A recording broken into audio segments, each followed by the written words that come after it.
Assalamualaikum, kami dari kelompok 1 Usul Fikih kelas PAI 5H. Di sini kami akan membahas materi tentang konsep dasar usul fikih, yang dimana tugas ini dibuat untuk memenuhi mata kuliah usul fikih. Sebelumnya, yang terhormat Bapak Hafik MPD selaku dosen pengampu usul fikih dan teman-teman sekalian yang berbahagia. Sebelum masuk ke materi, yuk kita kenalan dulu dengan anggota kelompok 1. Yang pertama yaitu ada Lismawati dengan NIM 201201834, Husniawati dengan NIM 201201830, dan saya sendiri Asyifa Hasanah dengan NIM 201201829. Yang kita bahas yaitu mengenai apa sih itu usul fikih dan apa saja objek kajian usul fikih, serta apa saja manfaat mempelajari usul fikih dan sejarah mengenai usul fikih itu sendiri.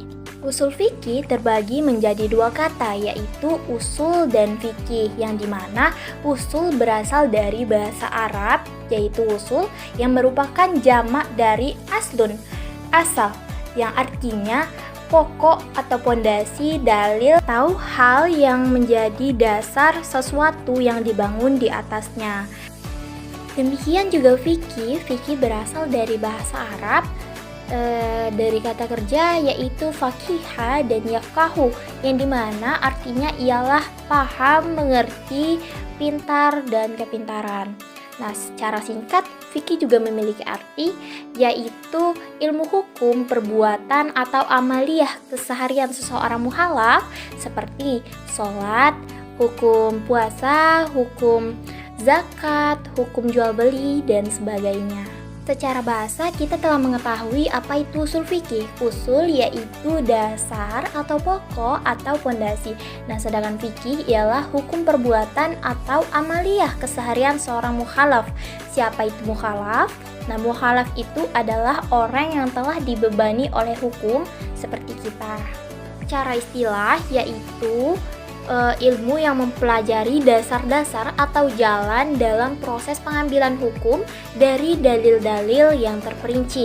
Kumpulan kaidah-kaidah dalam proses pengambilan hukum syara dari dalil-dalil yang terperinci. Kita bisa mengambil contoh, misalnya nih, apa hukum sholat 5 waktu? Nah, kita di sini mengambil dalil dari Al-Quran serta hadis-hadis Nabi, yang dimana Al-Quran serta hadis Nabi tersebut ditelaah dan dikaji untuk mendapatkan suatu hukum. Nah, sudah ditelaah nih, sudah mendapatkan hasilnya. Kesimpulannya, hukum sholat 5 waktu ialah wajib. Nah, hukum sholat 5 waktu ialah wajib tersebut itu adalah fikih, dan serta proses dalam mendapatkan hukum sholat 5 waktu tadi ialah wajib itu adalah usul fikih. Selanjutnya yaitu objek kajian usul fikih. Apa saja sih yang dipelajari di ilmu usul fikih? Nah, yang pertama itu adalah sumber-sumber hukum, atau dalam bahasa Arab yaitu mashabirul ahkam, atau bisa juga kita sebut dengan dalil-dalil syara. Dalam bahasa Arab itu adalah al-adilah al-asyariyah. Itu terbagi menjadi dua. Yang pertama yaitu sumber atau dalil hukum yang disepakati, dan yang kedua yaitu sumber atau dalil hukum yang diperselisihkan. Nah, sumber atau dalil hukum yang disepakati oleh para ulama serta berbagai aliran dan mazhab itu terbagi menjadi 4. Yang pertama yaitu ada Al-Quran, kedua yaitu As-Sunnah, ketiga itu ada Ijma, dan keempat itu ada Qiyas. Itu adalah sumber atau dalil hukum yang sah dan disepakati oleh para ulama. Sedangkan sumber atau dalil hukum yang diperselisihkan ialah yang pertama itu ada ihtisan, yang kedua yaitu istinbab, yang ketiga ada marsalah mursaha, yang keempat ada uruf, yang kelima ada mazhab sanabi, dan lain sebagainya. Nah, ini adalah sumber atau dalil hukum yang diperselisihkan. Selanjutnya yaitu hukum-hukum syara atau ketetapan hukum. Ini terbagi menjadi 4 komponen. Yang pertama yaitu al-hakim. Siapa al-hakim? Sang pembuat hukum. Nah, yang kedua yaitu al-mahkum alaihi. Siapa? yaitu orang yang dibebani oleh hukum, seperti kita, mukhalaf. Mukhalaf itu sendiri memiliki syarat. Syaratnya ada 2, yang pertama yaitu berakal, dan yang kedua yaitu baligh. Jika seseorang tidak berakal tetapi sudah baligh, contohnya orang gila, nah dia tidak diwajibkan untuk sholat 5 waktu karena dia tidak dibebani oleh hukum, dia bukan mukhalaf. Nah sebaliknya, jika seseorang itu sudah berakal tetapi belum baligh, dia juga tidak dibebani oleh hukum karena dia bukan mukhalaf. Seperti anak yang usianya 2 tahun itu tidak diwajibkan untuk berpuasa. Nah yang ketiga yaitu al-muhkam alaihi. Al-muhkam alaihi sendiri artinya perbuatan yang menjadi objek hukum, seperti sholat 5 waktu, zakat, puasa, itu adalah objek hukum. Nah hukum itu sendiri bisa wajib, bisa sunnah, bisa makruh, ataupun bisa haram. Nah selanjutnya yaitu al-hukum, ketetapan dan syarat hukum. Sedangkan hukum itu terbagi menjadi 2. Yang pertama yaitu hukum taklifi, dan yang kedua hukum wada. Hukum taklifi sendiri seperti wajib, sunnah, mubah, makruh, dan haram.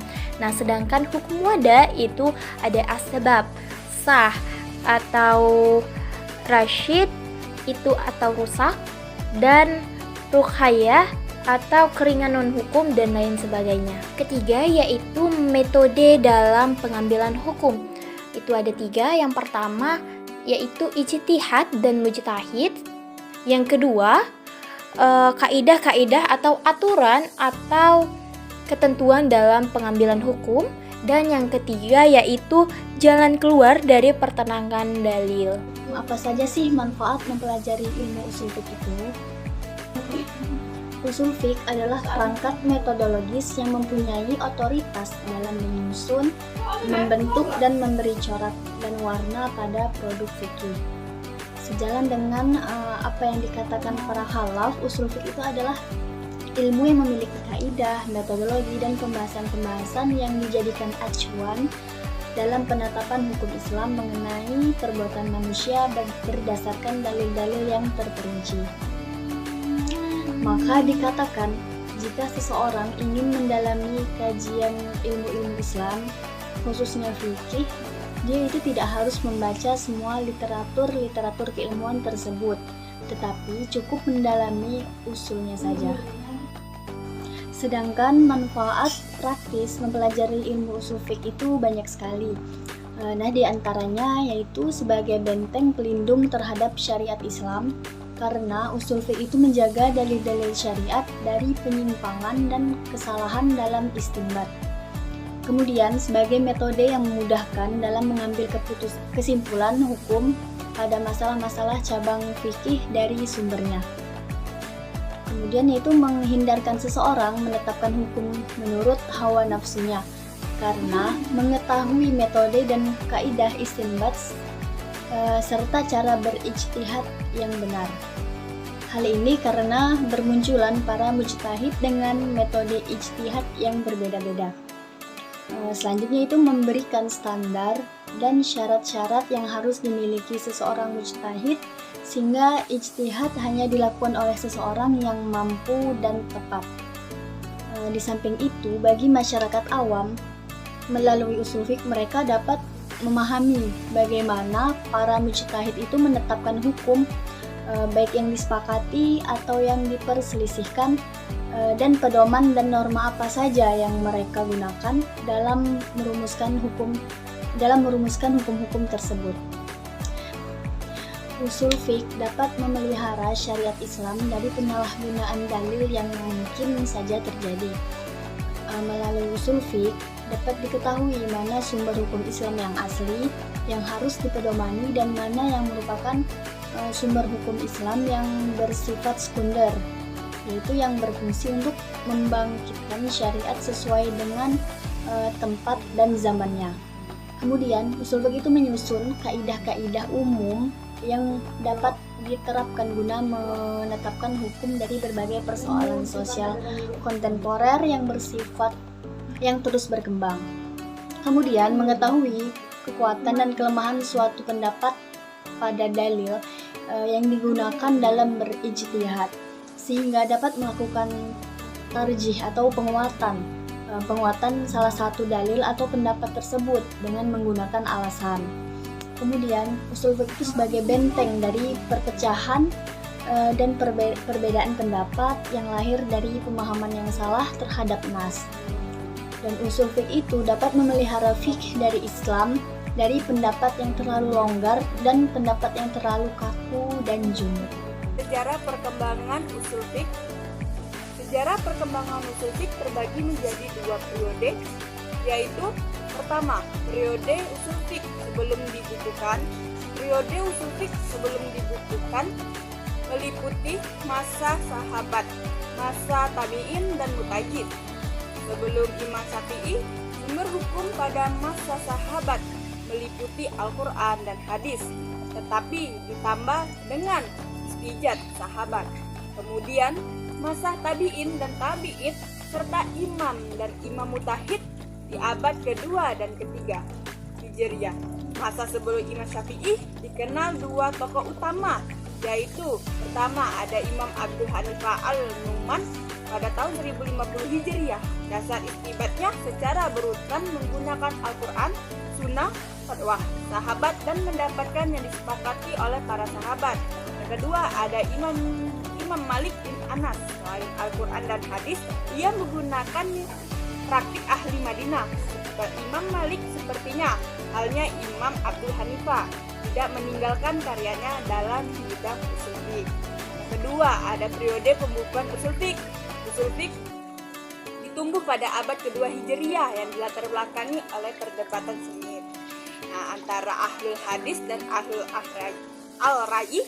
Penghujung abad kedua dan awal abad ketiga Hijriah muncullah Muhammad bin Idris Al-Syafi'i pada tahun 1050 Hijriah sampai 204 Hijriah, tapi berperan dalam meramu mensistemkan isasi dan membukukan usul fiqh. Nah, yang tiga aliran usul fiqh. Antara dalam usul fiqh terbagi menjadi 3 aliran. Pertama, ada aliran mutakalimin. Aliran ini membangun usul fiqh secara teoris, murni tanpa dipengaruhi oleh masalah-masalah cabang dan keagamaan. Pula dalam menetapkan kaidah, aliran ini menggunakan alasan yang kuat, baik dari dalil, nakli tanpa dipengaruhi masalah qur'u dan mazhab, sehingga ada kalanya kaidah tersebut sesuai dengan masalah qur'u dan ada kalanya tidak juga sesuai. Selain itu, setiap permasalahan yang didukung nakli dapat dijadikan kaidah.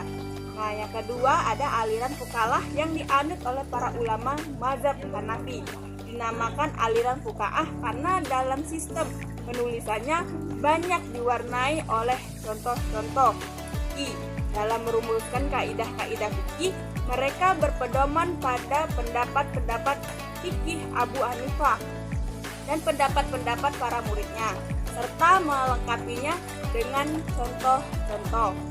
Nah, yang ketiga, aliran perkembangannya muncullah tren baru untuk menggabungkan kitab usul fiqh, aliran mutakalimi dan Hanafiyah, yaitu dinamakan dengan penode penulisan usul fiqh, aliran campuran atau gabungan.